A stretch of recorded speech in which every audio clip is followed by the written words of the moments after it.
Hola. ¿Aún estás despierto? Te traigo historias que van a hacerte mirar la oscuridad de una forma completamente diferente. Demuéstralo dejando tu like y no olvides suscribirte para que no te pierdas ninguna de nuestras próximas pesadillas. Me encantaría saber desde qué rincón del mundo nos estás viendo, así que déjalo en los comentarios. Pero te advierto algo. Después de escuchar lo que he preparado para ti, te aseguro que cuesta mucho volver a dormir. ¿Te atreves? Nunca fui de esas personas que tienen problemas para dormir. Siempre caía rendido apenas tocaba la almohada. Hasta que alquilé ese departamento. Era un lugar sin mucha gracia, la verdad. Una cama, una ventana diminuta que daba a un patio interior y sobre todo un reloj de pared. Un reloj simple, de esos antiguos, que marcaba los segundos con una precisión que, con el tiempo, se volvería irritante. La primera noche me desperté de golpe, sin ninguna razón aparente. No hubo un ruido, ni una pesadilla, simplemente abrí los ojos. Lo primero que hice, casi por inercia, fue mirar el reloj. Marcaba las 3:13 de la madrugada. Lo curioso, lo que me llamó la atención, fue que el segundero estaba completamente quieto. No se movía, era como si el tiempo en esa habitación se hubiera congelado justo en ese instante. No le di mayor importancia, pensé que sería una falla de la pila o algo así. Me di la vuelta y traté de volver a dormir. A la noche siguiente ocurrió exactamente lo mismo. Un despertar abrupto, una sensación de alerta sin motivo. Mis ojos se clavaron en el reloj de la pared. 3:13. Y de nuevo el segundero paralizado. El silencio en la habitación era absoluto, casi tangible, pero esta vez no estaba solo el silencio. Había algo más, una sensación helada en la nuca, esa certeza irracional de que alguien te está observando desde la oscuridad. Me senté en la cama, escudriñando cada rincón del cuarto. No había nada. Es el insomnio, me dije. La mudanza, el estrés. Intenté convencerme con cualquier excusa lógica, pero la sensación no se iba. Al día siguiente, con la luz del sol, noté algo que la noche anterior había pasado por alto. Una de las sillas, la que estaba junto a la pequeña mesa, se había movido. No mucho, apenas unos centímetros, pero lo suficiente para que rompiera la simetría que yo mismo había dejado. Empecé a sentir que no estaba imaginando cosas. Esa tarde, antes de salir, decidí hacer una prueba. Apoyé mi celular en la repisa, apuntando hacia la ventana y la silla, y lo puse a grabar. Quería despejar cualquier duda, demostrarme a mí mismo que solo era mi imaginación. Cuando volví y revisé el video, sentí un escalofrío que me recorrió toda la espalda. La mayor parte de la grabación era aburrida. La luz cambiando lentamente, el polvo flotando en el aire. Pero en un momento, justo después de la primera hora de grabación, la cortina de la ventana se movió. Se onduló suavemente, como si una brisa la hubiera empujado. Pero la ventana estaba cerrada. No había ni la más mínima corriente de aire en el departamento. Retrocedí el video. Lo vi una y otra vez. El movimiento era sutil, casi imperceptible pero innegable. Y lo más inquietante fue que justo después de que la cortina se moviera, la imagen pareció distorsionarse por una fracción de segundo, como una interferencia. La ansiedad empezó a apoderarse de mí. Necesitaba respuestas. Me metí en internet y busqué reseñas del edificio, del departamento. La mayoría eran positivas, gente que hablaba de lo tranquilo que era el lugar, de la buena ubicación. Pero seguí buscando, cavando más profundo, hasta que encontré una reseña muy antigua de hacía varios años. El comentario era breve. Decía: hermoso lugar, muy tranquilo, salvo por el reloj. Un consejo, no lo toquen. ¿No tocarlo? ¿Por qué alguien escribiría algo así sobre un simple reloj de pared? Esa noche decidí que no iba a dormir. Me preparé una taza de café bien cargado y me senté en la cama, con la luz encendida, esperando. Vi pasar las horas en mi celular, las 3:00, las 3:10. Mi corazón empezó a latir con más fuerza, y entonces, las 3:13. Levanté la vista hacia la pared. Como un actor esperando su entrada, el segundero del reloj se detuvo en seco. Y en ese preciso instante, el aire de la habitación cambió. No sé cómo explicarlo con palabras. Era como si la densidad del ambiente se hubiera multiplicado, como si el cuarto contuviera la respiración. Un silencio pesado, opresivo, que te aplastaba los oídos. Y entonces lo escuché. Un sonido muy, muy leve, casi imperceptible, que venía de detrás de la pared donde colgaba el reloj. Eran como pasos arrastrados, lentos, que nunca terminaban de alejarse. Se acercaban y se desvanecían, como un eco atrapado. Me levanté lentamente, conteniendo la respiración, y me acerqué a la pared para pegar la oreja. Justo cuando iba a hacerlo, la luz de la lámpara parpadeó violentamente y se apagó, dejándome en una oscuridad casi total, solo rota por el débil brillo de la pantalla de mi celular. Me quedé completamente quieto, petrificado, mirando mi propio reflejo en la pantalla negra del televisor apagado. Y por una fracción de segundo, juro que lo vi. Una silueta, una forma oscura detrás de mí, inmóvil, observándome en el reflejo. Parpadeé y ya no estaba. Cuando los primeros rayos de sol se colaron por la pequeña ventana, el reloj volvió a funcionar. El segundero reanudó su marcha con un tic audible, como si nada hubiera pasado, pero algo no cuadraba. Miré mi celular, eran las 6:30 de la mañana. Miré el reloj de la pared, marcaba las 4:48. Estaba desfasado, no solo se había detenido, sino que había perdido el tiempo. Lleno de una mezcla de miedo y rabia, decidí que ya era suficiente. Tenía que quitar esa cosa de mi vista. Me subí a la silla y traté de descolgarlo. Tiré con fuerza, pero no se movía. Era como si estuviera pegado, fundido al yeso de la pared. Imposible de arrancar. La desesperación comenzó a instalarse. Las noches que siguieron fueron una auténtica tortura. La misma rutina macabra. Despertar a las 3:13. El segundero detenido. El silencio pesado y la sensación de que el aire se volvía denso, casi irrespirable. Pero las cosas empezaron a empeorar. Empecé a sentir que la habitación no era la misma cada vez que abría los ojos en mitad de la noche. Los muebles parecían haberse movido, pero de una forma muy sutil, casi imperceptible. La silla un poco más a la izquierda, la mesa un poco más cerca de la cama. La puerta del cuarto a veces parecía estar más lejos de lo normal, como si el pasillo se alargara en la oscuridad. Incluso el color de las paredes parecía cambiar, volviéndose más pálido, más grisáceo bajo la extraña luz de la madrugada. Mi mente estaba al borde del colapso. No podía seguir allí. Tomé una decisión. Me iba. Esa misma noche, en cuanto el reloj se detuvo a las 3:13, agarré mi mochila ya preparada y corrí hacia la puerta. Metí la llave en la cerradura, la giré y nada. No se movía. Estaba atascada. Forcejeé con desesperación, pero era inútil. Y entonces, en medio de mi pánico, escuché un golpecito. Suave, seco, al otro lado de la puerta, como si alguien estuviera ahí, esperando pacientemente a que yo respondiera. El pánico se convirtió en terror puro. Saqué el celular y marqué temblando el número de la dueña del departamento. Sonó 1, 2, 3 veces. Nadie atendió. Volví a la puerta, golpeándola con el hombro, gritando, pero solo me respondía el eco de mi propia voz. No sé cuánto tiempo pasó. De repente probé la cerradura una vez más y, con un clic seco, giró. La puerta se abrió. Pero lo que vi al otro lado no era el pasillo que conocía. Era más largo, mucho más largo y oscuro. Las puertas de los otros departamentos habían desaparecido. Solo había un corredor interminable que se perdía en la negrura. A pesar del miedo, salí. Tenía que salir de allí. Di unos pasos por ese pasillo imposible y entonces lo oí. El tic-tac del reloj. Estaba detrás de mí. No en el departamento, sino conmigo, en el pasillo. Su sonido me seguía a cada paso, como una sombra sonora. Me giré, aterrorizado, y corrí de vuelta hacia la luz del umbral. Pero cuando llegué, la puerta del departamento ya no estaba. En su lugar, en la pared desnuda del pasillo, solo quedaba el marco vacío del reloj, colgado en la nada. Y sus manecillas, por supuesto, seguían marcando las 3:13. Desde entonces vivo con eso. Cada vez que miro un reloj, sin importar dónde esté, no puedo evitar sentir un nudo en el estómago cuando se acerca esa hora.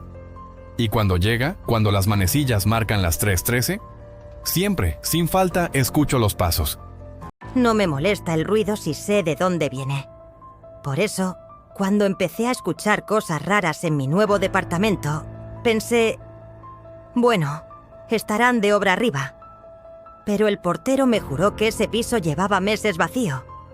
Entonces, ¿quién o qué corre los muebles a las 3 de la mañana? Me mudé hace 6 meses a este edificio antiguo. De esos con azulejos originales y ascensores con rejas que rechinan. Vine buscando silencio, y aunque el departamento es chico, es luminoso y tranquilo. O lo era. El único problema es que, casi todas las noches, escucho ruidos arriba. No son golpes fuertes ni gritos. Son arrastres lentos, como si movieran muebles pesados, y pasos lentos que recorren el techo. La primera vez fue poco después de mudarme. Una madrugada. Miré el reloj. Las 3:04 de la mañana. Me dije a mí misma que seguro estaban haciendo alguna reforma. A la mañana siguiente, me crucé con el portero en la entrada y le pregunté: «Che, ¿sabes si están arreglando algo en el piso de arriba?». Me miró extrañado. «¿Arriba de usted?», dijo. «¿En el sexto B?». «No, ese departamento está vacío desde abril». «¿Vacío? Pero anoche escuché». Me interrumpió, muy seguro. «Le digo la verdad, señorita. Ahí no hay nadie». No le creí del todo, así que subí por mi cuenta. La puerta del sexto B estaba cerrada con llave, sí, pero además tenía una de esas cintas amarillas de obra cruzada, como si estuviera clausurado. Me quedé un momento en el pasillo, en silencio absoluto, tratando de escuchar algo. Nada. Solo el zumbido de las luces del pasillo. Esa noche el ruido volvió. Puntual, como una cita. Primero, el arrastre de una silla, justo encima de mi habitación. Y luego los pasos. Lentos, medidos. No se movían por todo el piso. Solo caminaban en círculos sobre el lugar donde yo intentaba dormir. La sensación era horrible. Hice lo que haría cualquiera. Saqué el celular y empecé a grabar. Quería tener una prueba, algo que mostrarle al portero o a la administración. Al día siguiente, escuché el audio.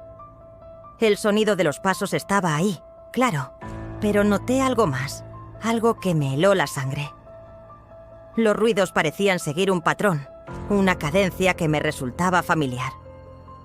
Era como si alguien, o algo, estuviera imitando mis propios movimientos de la noche anterior.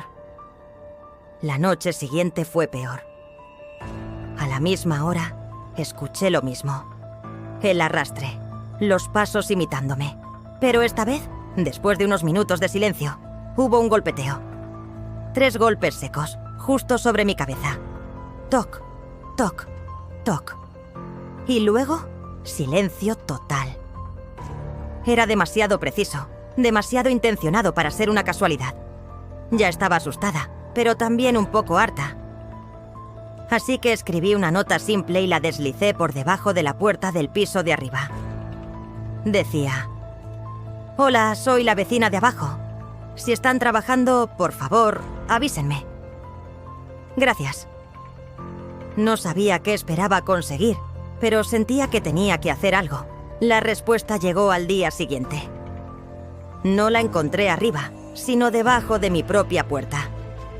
Era una nota escrita en un papel similar, con una letra que se parecía a la mía, pero más temblorosa, como escrita con prisa o con miedo. Solo decía 2 palabras: «Baja el volumen». ¿Era una broma? ¿Una amenaza? No supe si reír o empezar a hacer las maletas. Fui directo a buscar al portero, casi corriendo. Le mostré la nota, le conté de los golpes. Me juró y perjuró que nadie había entrado ni salido del edificio, que él no se había movido de su puesto, que el piso de arriba estaba sellado y que las únicas llaves las tenía la administración en una caja fuerte. Esa noche, intenté tomar precauciones. Me puse los auriculares con música a todo volumen, decidida a no escuchar nada. Pero fue inútil. Hay ruidos que no se escuchan con los oídos, sino que se sienten en el cuerpo. Las vibraciones de los golpes no venían del techo. Ahora sonaban dentro de las paredes que me rodeaban. Sentía los impactos en la espalda, a través del colchón. Ya desesperada, llamé a un techista, un albañil, a cualquiera que pudiera revisar. Le inventé una excusa sobre unas humedades. Subimos juntos por la escalera de incendios para ver el exterior.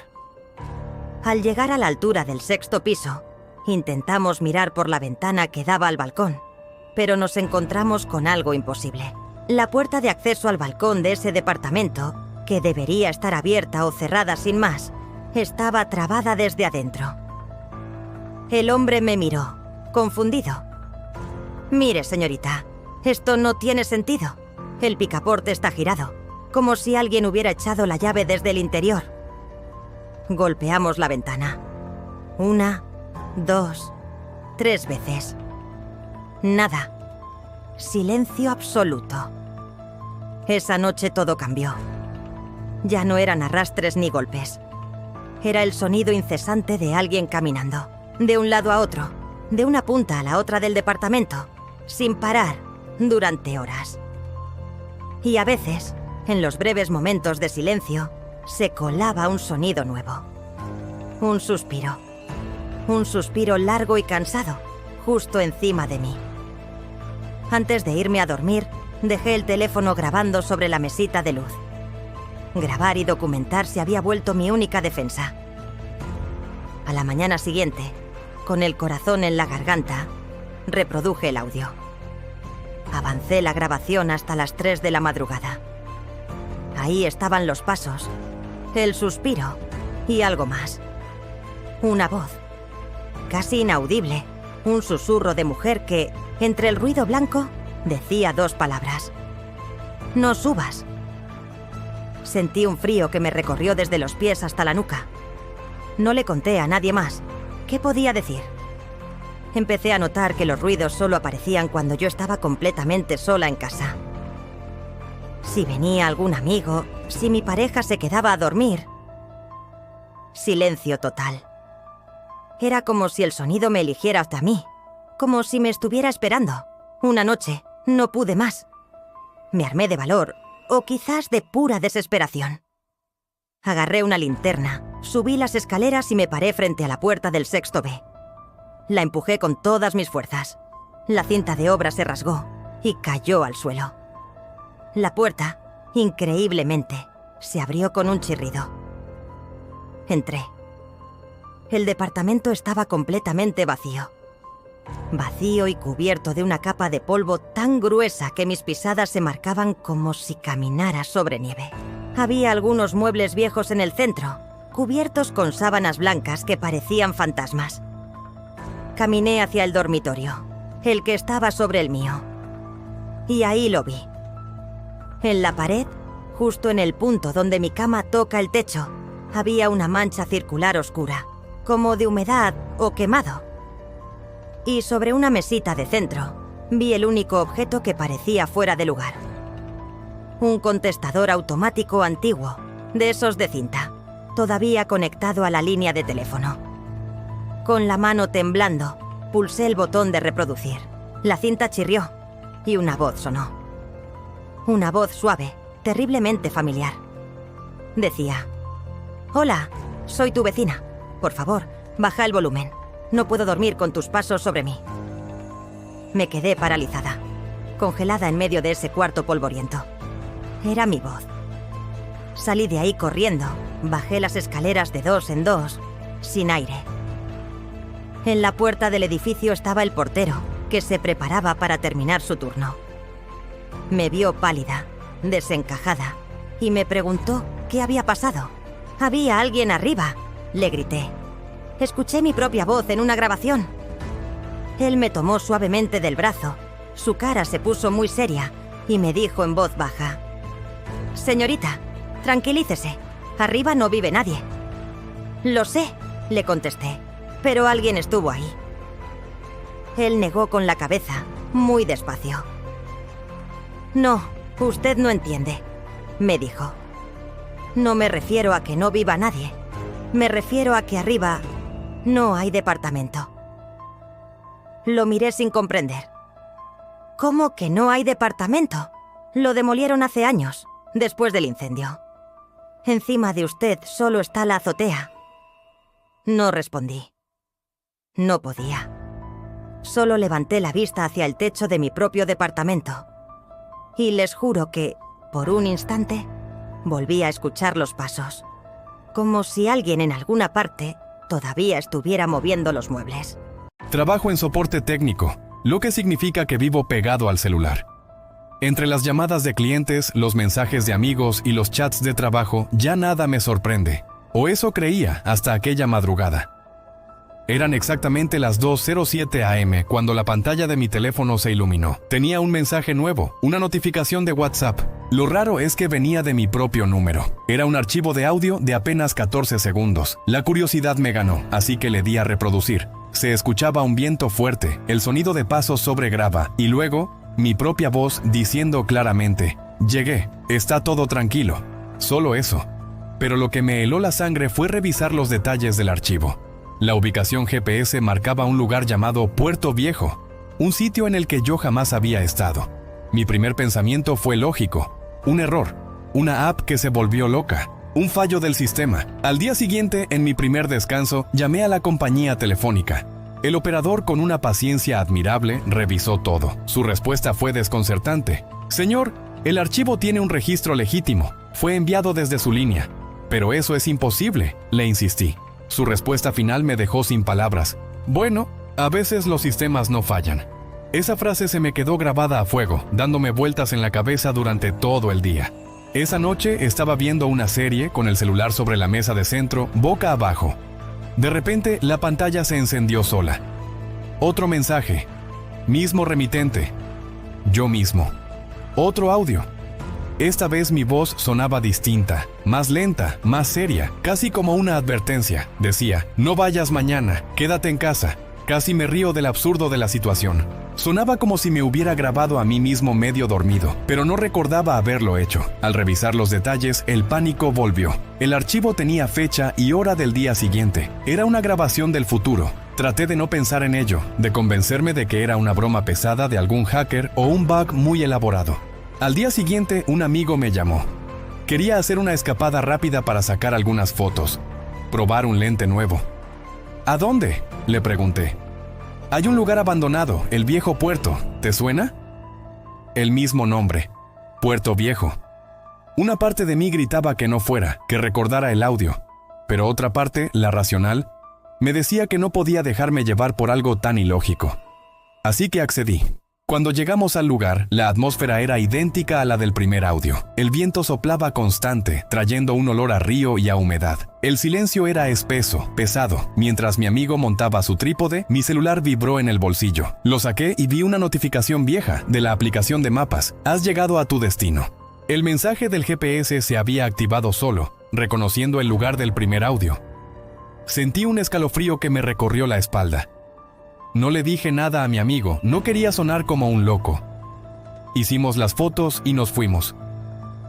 Esa noche, de vuelta en mi departamento, mientras descargaba las imágenes en la computadora, mi celular, que estaba cargando en la otra punta de la habitación, encendió la pantalla, solo. Me acerqué lentamente. Había un nuevo mensaje de mi número. Lo abrí con manos temblorosas. No era un audio esta vez, sino un texto. Decía: «No fui yo, no todavía». Desde esa noche el ritual se repite. Cada día, casi siempre a la misma hora, llega un nuevo audio. Siempre es mi voz, hablando desde lugares diferentes donde, inevitablemente, termino estando horas o días después. A veces es una cafetería a la que voy por un impulso. A veces una esquina por la que desvío mi camino habitual. A veces una estación de metro que no planeaba usar. Son fragmentos de mi futuro. Pequeñas cápsulas de tiempo que me llegan por adelantado. He pensado en todas las explicaciones posibles. Quizás el teléfono graba antes de que las cosas sucedan. Oh, y esta es la idea que más me aterra. Quizás hay otra versión de mí por ahí, viviendo mi vida, pero siempre un paso por delante, enviándome señales. No sé si son advertencias o simples constataciones. No he borrado ninguno de los mensajes. Los tengo todos guardados en una carpeta segura, porque tengo un miedo profundo de que si lo hago, si rompo esta extraña comunicación, un día deje de llegar el mensaje, y que eso signifique que yo o la otra versión de mí he dejado de responder para siempre. Mi casa habla, pero con voces que no conozco. Escucho el sonido de platos chocando solos, risas que llegan desde el comedor cuando estoy en la calle. Es como si la casa repitiera momentos que todavía no hemos vivido. Nos mudamos hace 3 meses. Una casa antigua en las afueras, con paredes gruesas, techos altos y ese aroma a cera y madera vieja que parece salir directamente de los cimientos. El agente inmobiliario juró que había estado desocupada solo 1 año, pero los clavos oxidados en las paredes, los zócalos sueltos y las manchas de humedad en los rincones contaban una historia mucho más larga. La primera semana fue tranquila, El silencio del lugar era casi terapéutico, un cambio bienvenido del ruido de la ciudad. Pero la noche del 8º día, todo cambió. Escuché un ruido claro, inconfundible, de platos chocando. Venía del comedor. Lo primero que pensé fue que mi pareja había vuelto antes del trabajo, así que salí del dormitorio para recibirlo. Pero al llegar al pasillo, un frío helado me golpeó. Y el comedor estaba completamente vacío. Los platos seguían apilados en el escurridor, exactamente donde los había dejado. No quise darle importancia. Me dije que era el cansancio, la sugestión de una casa nueva. Pero al día siguiente, a la misma hora, cerca de las 10 de la noche, se repitió. Platos, cubiertos, y esta vez una risa suave, femenina. Definitivamente no era la mía. Empecé a notar un patrón inquietante. Los sonidos siempre ocurrían cuando la casa quedaba sola. Una tarde, decidí salir a hacer unas compras rápidas. Antes de irme, dejé mi celular grabando sobre la mesa del living, solo por curiosidad, para ver si captaba algo. Cuando volví y revisé el audio, el corazón se me detuvo. Escuché pasos claros sobre el piso de madera, el sonido de cajones abriéndose y cerrándose, y luego algo que me heló la sangre. Mi propia voz, nítida, diciendo: «No abras la puerta». Esa frase, yo nunca la había dicho, pero era mi tono, mi respiración, mi inflexión exacta. Era yo, sin ninguna duda. Le mostré la grabación a mi pareja, desesperada por tener un testigo. Puso el audio una y otra vez. Su respuesta fue un golpe. Dijo que no escuchaba nada más que el ruido de fondo, que seguro estaba muy sugestionada por las historias de casas viejas. Me molestó su incredulidad, pero decidí no insistir. Sabía lo que había escuchado. A partir de ese momento, decidí hacer mi propia investigación. Dibujé un plano de la casa y empecé a marcar con lápiz rojo los lugares donde los ruidos eran más fuertes.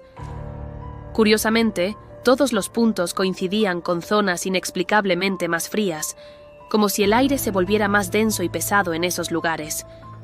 Para no parecer loca, usé una aplicación de temperatura en mi teléfono. La diferencia era real. En esos puntos, la temperatura variaba hasta 5 grados menos que en el resto de la habitación. La casa parecía estar grabando cosas como una vieja cinta magnética. Una noche, mientras estaba en la cocina, escuché el llanto de una mujer. No era el típico sonido del viento silbando o de las cañerías viejas. Era un sollozo real, contenido, ahogado, como el de alguien que intenta desesperadamente no hacer ruido. Venía de la habitación de arriba. Harta del misterio y la tensión, decidí hablar con el vecino, un hombre mayor que vive solo en la casa de al lado. Cuando le conté con timidez sobre los sonidos, los platos y las voces, él no pareció sorprendido. Al contrario, sonrió con una tristeza profunda y me dijo: «Ah, entonces volvió». «¿Qué volvió?», le pregunté confundida. «La casa», respondió, mirando fijamente mi puerta. «¿Cómo que la casa volvió?». Él suspiró.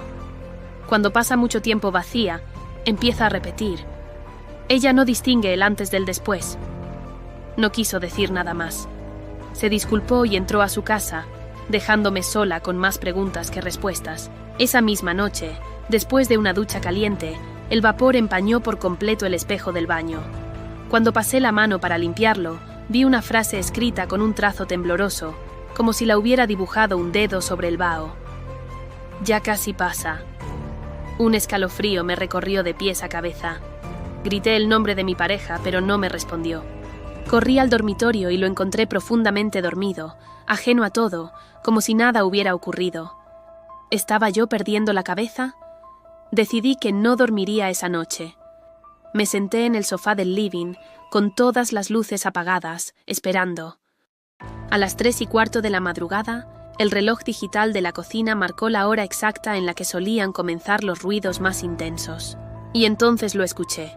El crujido inconfundible de pasos sobre el piso de madera, moviéndose de una habitación a otra, justo en el piso de arriba. Seguí el sonido con la mirada, imaginando el recorrido. Los pasos bajaron por la escalera. Pasaron justo frente a mí, invisibles, y pude sentir una corriente de aire frío al pasar. Y luego, Desde el final del pasillo, mi propia voz resonó, seca y autoritaria. «No abras la puerta». Giré la cabeza instintivamente hacia la entrada. La puerta principal estaba entreabierta, moviéndose lentamente con el viento de la noche. Del otro lado, solo había oscuridad. Pero esa oscuridad no era silenciosa. Tenía sonido.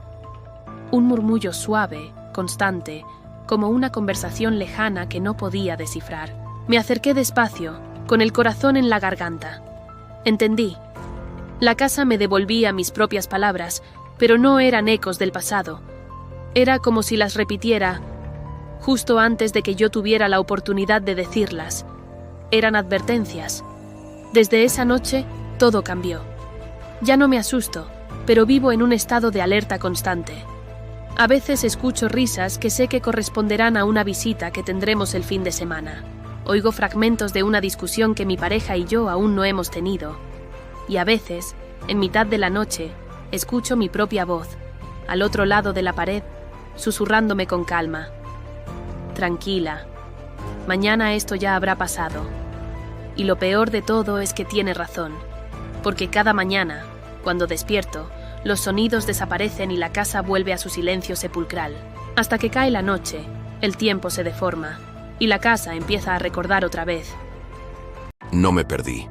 El GPS me llevó. Lo raro fue que, cuando quise volver a la ruta principal, ya no había retorno. Solo niebla y una casilla de peaje que no debería estar ahí. Conduzco de noche desde hace años. Camiones, curvas, rutas vacías. Me gusta la soledad de la carretera. Hay un silencio distinto, uno que te deja pensar. Esa noche volvía de Rosario rumbo a Buenos Aires, cansado pero tranquilo. Puse el GPS por costumbre, aunque me sé cada kilómetro de memoria. A la altura del kilómetro 108, el navegador recalculó solo. Desvío sugerido por tránsito, dijo la voz metálica. Nunca había visto tránsito en esa zona a esa hora, pero confié. El desvío era un camino lateral, apenas iluminado por mi propio reflejo en la lluvia. El pavimento cambió de textura, parecía más áspero, más viejo. Un cartel oxidado decía, peaje, 2 kilómetros, aunque sabía que hacía años no había ningún peaje en esa parte. La niebla empezó a espesarse y la radio, que siempre dejo en AM, perdió la señal. Giré el dial, buscando algo que sonara, cuando escuché mi nombre. Luis Fernández, reduzca la velocidad. La voz era igual a la del GPS, pero sin el tono mecánico. Apagué la radio. Unos metros adelante apareció la casilla del peaje. Sin luz, sin personal. Solo una barrera levantada y una cabina con vidrios sucios. Me detuve igual. El parabrisas se llenó de gotas. Los limpiaparabrisas marcaban un ritmo hipnótico. Bajé el vidrio y miré adentro. Sobre el mostrador había un ticket, arrugado y amarillento. Tenía impresa mi patente actual, con fecha de 3 años atrás. El aire se volvió más pesado. El GPS decía, siga 1.2 kilómetros y gire a la derecha. Pero el camino ya no existía. Era solo niebla. Vi un poste con marcas, como rasguños o tallas. Me acerqué con la linterna. Eran fechas, grabadas una debajo de otra. La última decía 27 de octubre de 2025. El día de hoy.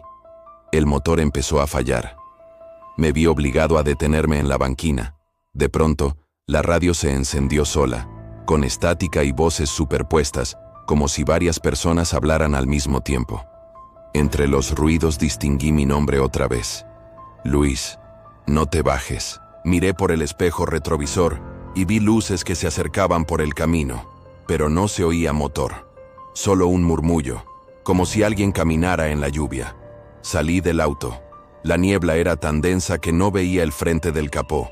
A la derecha, escuché voces, cerca de la cuneta. ¿Hay alguien ahí?, pregunté. Nada, solo el sonido del agua goteando. Me agaché para mirar y vi huellas de zapatos, pequeñas, que terminaban justo donde empezaba el barro. No seguían hacia ningún lado. El motor arrancó solo. Las luces se encendieron y el GPS dijo con voz clara: «Ha llegado a su destino». Volví al auto. El velocímetro parpadeaba. Reenganché la carretera principal sin entender cómo. El reloj del tablero marcaba las 3:18, pero mi teléfono decía 2:09. 1 hora. Desaparecida. Desde entonces, cada vez que paso por el kilómetro 108, el GPS recalcula por sí solo. Y la voz, aunque la apague, vuelve a decir mi nombre. Vivo en un edificio viejo en el centro de la ciudad. 8 pisos, una fachada de cemento gris y un ascensor que suena como si estuviera a punto de dar su último suspiro cada vez que lo llamas. Aquí, en mi edificio, no hay piso 7. El panel del ascensor salta directamente del 6 al 8. El encargado, un hombre que parece haber nacido en el mismo rincón donde duerme, siempre dice que es por cábala, una superstición de los constructores originales. Honestamente, nunca le creí. Para mí era solo un fallo eléctrico, una excentricidad de un edificio que ya había visto mejores días.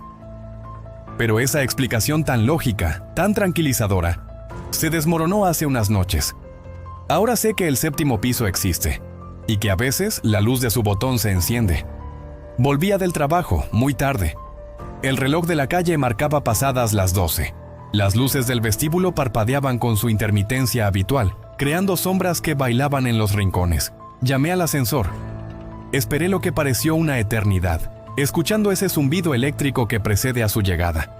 Cuando las puertas metálicas finalmente se abrieron con un chirrido, entré y apreté el botón del 6º piso. Pero algo extraño pasó. La luz del 6 no se encendió. En su lugar, se iluminó el número 8. Fruncí el ceño, confundido. ¿Habría presionado mal? Volví a intentarlo, esta vez con más fuerza sobre el plástico gastado del número 6. Y entonces ocurrió. Justo en el espacio vacío entre el 6 y el 8, un número que nunca antes había visto cobró vida con una luz roja y enfermiza. El 7. Antes de que pudiera reaccionar, las puertas se cerraron de golpe y la cabina comenzó a subir, pero en un silencio absoluto. El aire dentro del ascensor cambió. Ya no estaba el habitual traqueteo metálico, el chirrido de los cables. El silencio era denso, pesado, como si estuviera sumergido bajo el agua. El aire se volvió frío y húmedo, cargado con un olor que no pude identificar de inmediato. Cuando las puertas se abrieron, el panorama era desolador. No era mi pasillo. Este era mucho más corto, estrecho, con una alfombra empapada que chapoteaba bajo mis pies y paredes de un color crema amarillento, manchadas por la humedad. El olor se intensificó.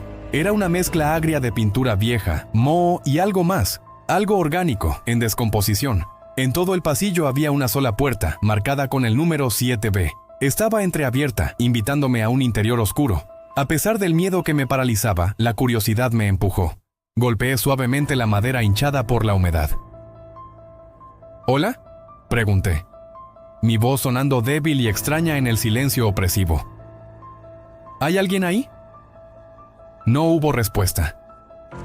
Solo el sonido lento y rítmico de cadenas moviéndose, arrastrándose al otro lado de la puerta, como si alguien estuviera remolcando algo muy pesado a través del suelo. Un escalofrío me recorrió la espalda. Pensé que tenía que ser una broma pesada, una alucinación por el cansancio. Retrocedí hacia el ascensor, pero los botones no respondían. El de cerrar puertas estaba muerto. Mi corazón latía desbocado. Fue entonces cuando vi algo en el suelo, justo al lado del marco de la puerta. Una carpeta de cartón, manchada y con las hojas amarillentas. El título, escrito a mano, decía: Reclamos por humedad, piso 7.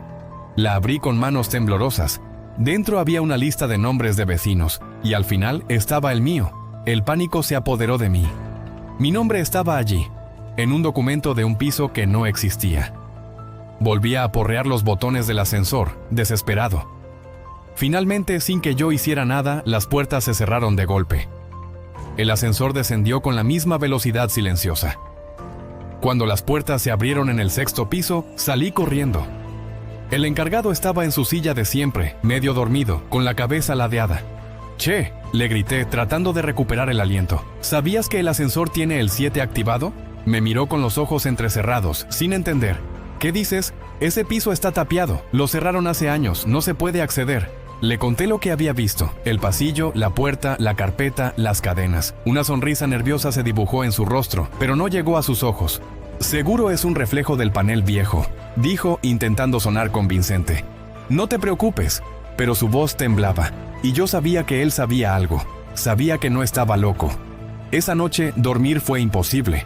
Daba vueltas en la cama con la imagen de la puerta 7B grabada en mi mente. Cerca de las 3 de la madrugada, un sonido me hizo saltar. Era un timbre, un sonido lejano y apagado, como si viniera de muy adentro del edificio, pero no de ningún departamento que yo conociera. Era un timbre que resonaba en las paredes. Me levanté y abrí la puerta de mi apartamento con sigilo. Miré hacia el pasillo. Las puertas del ascensor estaban cerradas, pero la luz del indicador de piso estaba encendida. La flecha marcaba que estaba en movimiento, subiendo. Pero no había nadie dentro, y el visor digital mostraba un único número rojo y brillante, 7. El ascensor estaba subiendo al piso fantasma por su cuenta. Cerré la puerta con llave y me pasé el resto de la noche acurrucado en un rincón, escuchando. Al día siguiente, tomé la firme decisión de no volver a usar el ascensor. Prefería subir y bajar 6 pisos por la escalera. Pero la rutina es poderosa, y al volver del trabajo, agotado, caí en la trampa de la costumbre. Apreté el botón de llamada. Entré. Esta vez el panel funcionó con normalidad. Apreté el 6 y la cabina empezó a subir con su ruido familiar. Me sentí un poco tonto, quizás el encargado tenía razón, pero justo cuando pasaba entre lo que debería ser el piso 6 y el 8, el ascensor se detuvo bruscamente. Solo fue un segundo, un instante suspendido en el tiempo. Las puertas se abrieron una rendija, no más de 10 centímetros. Pero fue suficiente. A través de esa apertura alcancé a ver mi propia puerta.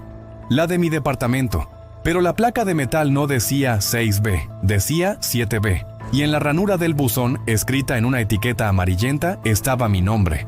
Las puertas se cerraron y el ascensor continuó hasta el 6º piso. Salí de allí como si me persiguiera el diablo. Desde ese día no he vuelto a subir en ascensor. Uso las escaleras, sin importar lo cansado que esté. Pero a veces, cuando paso por el vestíbulo de noche, veo la luz del botón del 7 parpadear en el panel. Escucho, muy a lo lejos, el sonido de cadenas arrastrándose en el piso de arriba. Y a veces veo cómo la cabina se pone en marcha, vacía, ascendiendo lentamente hacia la oscuridad. Sé que el 7º piso es mi apartamento, en una realidad retorcida y húmeda. Y tengo la horrible sensación de que el ascensor, pacientemente, todavía me está esperando para llevarme a casa. A los hospitales se les pega el tiempo. De noche, las paredes repiten conversaciones viejas, ecos de dolor y alivio que nunca se van del todo. Pero esa guardia no fue un eco. Me pidieron un sedante desde una cama que no existe. Y usaron mi nombre. Soy Lucía Beltrán, residente en el Hospital San Gabriel. Mis guardias casi siempre son de noche. Durante el día, este lugar es completamente normal. Ascensores nuevos, pisos encerados que brillan, y ese olor a lavandina que lo impregna todo. Pero cuando cae el sol, se siente el otro hospital, el viejo, el que sigue pegado al costado como una cicatriz mal cerrada. Una estructura que lleva décadas acumulando historias. Esa noche me tocó cubrir la guardia de urgencias. Estaba todo tranquilo, demasiado tranquilo. Revisaba unos expedientes cuando el tablero de llamadas se encendió. La luz roja parpadeó con una urgencia silenciosa. Pero lo que vi en la pantalla me heló la sangre. Era una llamada desde la sala 12. Imposible. Esa sala está en el ala clausurada. El ala vieja no tiene corriente desde el 2018. La cerraron por problemas de humedad y un derrumbe parcial en el techo. Y sin embargo, ahí estaba, parpadeando. Tomé el intercomunicador, sintiendo un escalofrío en la nuca. El altavoz chispeó, como si luchara por conectar. Doctora Beltrán, necesito el sedante. Era una voz de mujer, ronca, extrañamente paciente. Se sentía tan cerca que parecía susurrarme al oído. «Hola, ¿quién habla?», contesté con la voz temblorosa. «No hay nadie registrado en esa sala». La respuesta fue solo ruido blanco, un silencio estático, como el de un monitor cardíaco que ha perdido el ritmo para siempre. Dejé el intercomunicador y fui a control. No podía ser. Tenía que haber un error, un cruce de cables. Revisé el registro digital. Todas las camas de urgencias estaban vacías o con pacientes estables y dormidos. No había ninguna llamada pendiente. Por pura costumbre, por esa manía que tenemos los médicos más viejos, abrí el archivo físico, el de las carpetas de cartón. Busqué la hoja amarilla de la sala 12. Ahí, con una caligrafía elegante y antigua, aparecía un nombre tachado con una línea gruesa. Duarte Camila. Y al lado, una nota. Alta definitiva. En la jerga de hospital, alta definitiva solo significa una cosa: fallecida. Un sudor frío me recorrió la espalda. Mientras caminaba por el pasillo hacia el ala vieja, las luces fluorescentes empezaron a parpadear, una tras otra, siguiendo mi paso. Cada vez que avanzaba, la luz de adelante se apagaba y la siguiente se encendía, como si me estuvieran marcando el camino. El aire cambió. Ya no olía a lavandina, sino a suero seco, a metal viejo y a ese olor dulzón y penetrante de la enfermedad. Encontré un carrito de enfermería abandonado justo en la entrada del ala clausurada. De una de las barandillas colgaba una pulsera de plástico de paciente, descolorida por el tiempo. Me agaché para leer el nombre. Duarte, C. La fecha de ingreso coincidía con la semana en que cerraron el ala. El corazón me latía desbocado. Empujé la puerta del ala vieja. Un chirrido metálico rompió el silencio. Adentro, la oscuridad era casi total, rota solo por la luz de la luna que se filtraba por las ventanas sucias. Caminé con cuidado, esquivando escombros y muebles cubiertos con sábanas blancas, hasta llegar a la sala 12. La puerta estaba entreabierta. Desde dentro una luz tenue parpadeaba. Era el monitor del box 12. Estaba encendido. Me acerqué, incrédula. La pantalla mostraba una línea irregular, un trazo débil, como si alguien estuviera respirando muy, muy despacio. La cama estaba vacía, pero al tocar la sábana, noté que no estaba fría. Estaba hundida, como si alguien acabara de levantarse, y estaba tibia. «Doctora», susurró el intercomunicador de la pared, la voz de Camila Duarte llenando la habitación. No me dieron el alta todavía. Retrocedí de un salto. Tropecé con una camilla abandonada y un portapapeles cayó al suelo con un estruendo que pareció sacudir todo el hospital. Me agaché para recogerlo. En la hoja, con tinta fresca, había una ficha nueva. Beltrán, Lucía, ingreso nocturno. Mi nombre, mi turno. Y abajo, mi firma. Oh, una imitación perfecta. Salí corriendo de allí. No miré atrás. Corrí por los pasillos oscuros, sintiendo que algo me seguía, que el hospital entero me observaba. Corrí hasta administración. Necesitaba hablar con alguien, con quien fuera. Apreté el timbre una y otra vez, pero nadie contestó. Por el pasillo perpendicular cruzó una enfermera. Llevaba una cofia antigua, almidonada, y empujaba un carro de medicación que rechinaba. «Disculpe, ¿usted está de guardia?», le grité desesperada. Ella se detuvo y se giró lentamente. Una sonrisa extraña, vacía, se dibujó en su rostro. «Siempre lo estoy, doctora». Me fijé en su uniforme. Era el modelo anterior al cambio de logo, el que usaban hace más de 10 años. Cuando quise preguntarle algo más, ya no estaba. Se había desvanecido en la penumbra del pasillo. Mi último recurso era el archivo central, donde guardan nuestros legajos.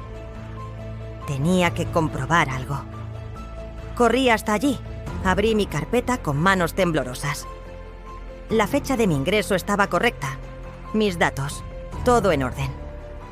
Pero abajo, en la última línea, había una anotación a lápiz, casi imperceptible. Defunción. Pendiente. En ese preciso instante, los monitores del pasillo central empezaron a sonar. Uno por uno. Un pitido agudo, luego otro, y otro, cada vez más rápido, creando una sinfonía de alarmas que me taladraba los oídos. Volví corriendo a la central de enfermería. El intercomunicador se activó solo, la luz roja brillando intensamente. ¿Doctora Beltrán?, preguntó una voz desde el altavoz. Reconocí el tono al instante. Era mi voz. Una calma antinatural me invadió.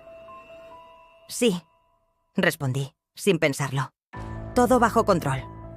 Apagué el tablero. O al menos, eso creí.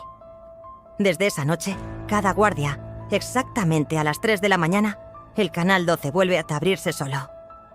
Ya no intento apagarlo. Simplemente dejo el volumen bajo. Y si presto suficiente atención, si me quedo en completo silencio, puedo escucharla. Puedo escuchar mi propia respiración al otro lado de la línea, esperando. Jamás me habían gustado los edificios antiguos, pero ese PH tenía algo cálido, acogedor. Un patio compartido, paredes de ladrillo a la vista y esas ventanas enormes que daban al aire y luz central, donde las macetas colgaban como si flotaran en el aire. Recuerdo que me mudé un lunes, bajo una llovizna fina que parecía limpiar las calles. Al principio, todo parecía completamente normal. Los vecinos saludaban desde lejos, el perro del departamento del fondo ladraba cada mañana, y por las noches se escuchaban conversaciones apagadas, el murmullo típico de la vida en comunidad. Nada fuera de lo común. Hasta que una tarde, la vi a ella. Estaba en la ventana del departamento del fondo, justo frente al mío.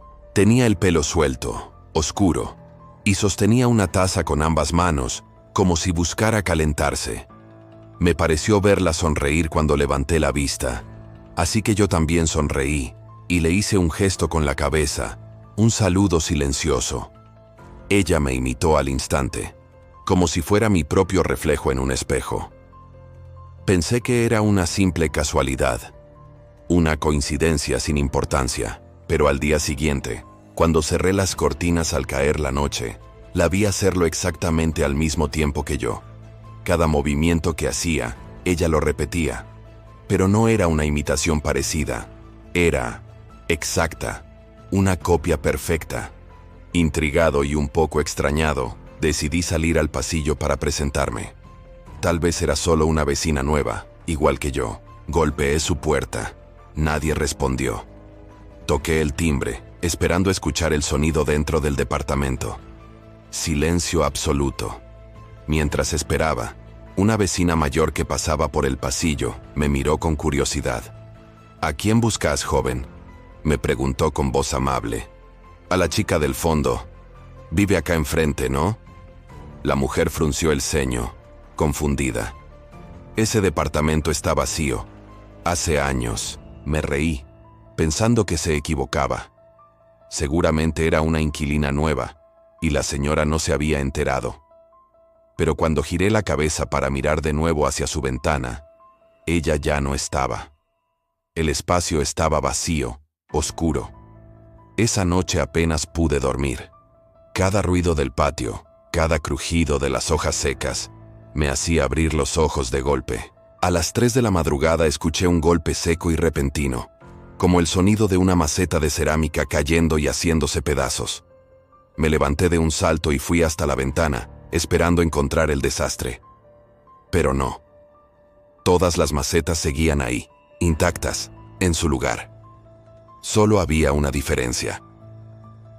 En el alféizar de la ventana del fondo, había una taza blanca, idéntica a la que ella sostenía la primera vez que la vi. Al día siguiente, con la luz del sol, la ansiedad parecía menos intensa. Bajé a hablar con el portero. Necesitaba una respuesta lógica. Disculpe, ¿quién vive en el fondo, en el número 6? Le pregunté tratando de sonar casual. Él me miró extrañado. Nadie, señor. Ese departamento lo clausuraron hace tiempo. Creo que por problemas de humedad o algo estructural. ¿Podría dejarme entrar a echar un vistazo? El hombre negó con la cabeza, visiblemente incómodo. Imposible. Está cerrado con candado desde hace años. No se puede pasar. La lógica me decía que era imposible, pero mis ojos no me engañaban. Esa noche, la vi de nuevo. En la ventana. Igual que antes, observándome en silencio. Para probar mi teoría, moví la mano lentamente. Ella también. Apagué la luz de mi habitación. Su ventana también se oscureció. Me quedé mirándola fijamente a través del vidrio oscuro. La única diferencia era que, cuando yo me aparté de la ventana, ella no lo hizo. Su silueta permaneció ahí, inmóvil. A la mañana siguiente, el terror se materializó.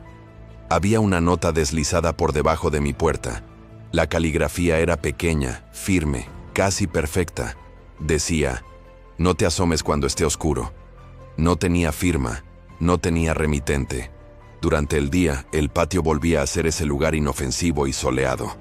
Pero al caer la noche, cada sombra parecía tener otro peso, otra intención. Decidí hacer caso a la nota y mantener las cortinas cerradas. Funcionó durante 2 días. Sentí un alivio falso, una calma tensa, hasta que el tercer día, al despertar, las encontré completamente abiertas, y la taza blanca, aquella taza que había visto en su ventana, estaba sobre mi mesa. Del lado de adentro de mi casa, me temblaron las manos, no supe cómo reaccionar. La tomé con cuidado, como si quemara. La llevé de vuelta al patio y la dejé sobre el muro que separaba las propiedades. A la noche siguiente, cuando miré, ya no estaba. Intenté convencerme de que era una broma de mal gusto, alguien que quería jugar con mi cabeza, pero el reflejo del vidrio no mentía. Cuando me movía, ella lo hacía, pero algo había cambiado. Ahora cada vez que yo hacía un movimiento, ella lo repetía con un segundo de retraso, como si me estuviera estudiando, observando cada detalle antes de decidir copiarme. Ya no era un reflejo, era una imitación consciente. Una noche, harto de la incertidumbre, decidí que necesitaba pruebas. Coloqué mi celular en el alféizar de la ventana, apuntando hacia afuera, y dejé la cámara grabando. Me fui a dormir con la horrible sensación de que alguien respiraba cerca, en la misma habitación. Al despertar, lo primero que hice fue revisar el video. La mayor parte de la grabación mostraba mi habitación vacía, en silencio. Hasta que, casi al final, la imagen se distorsionó por un instante, y en esa fracción de segundo se podía ver mi reflejo en el cristal de la ventana.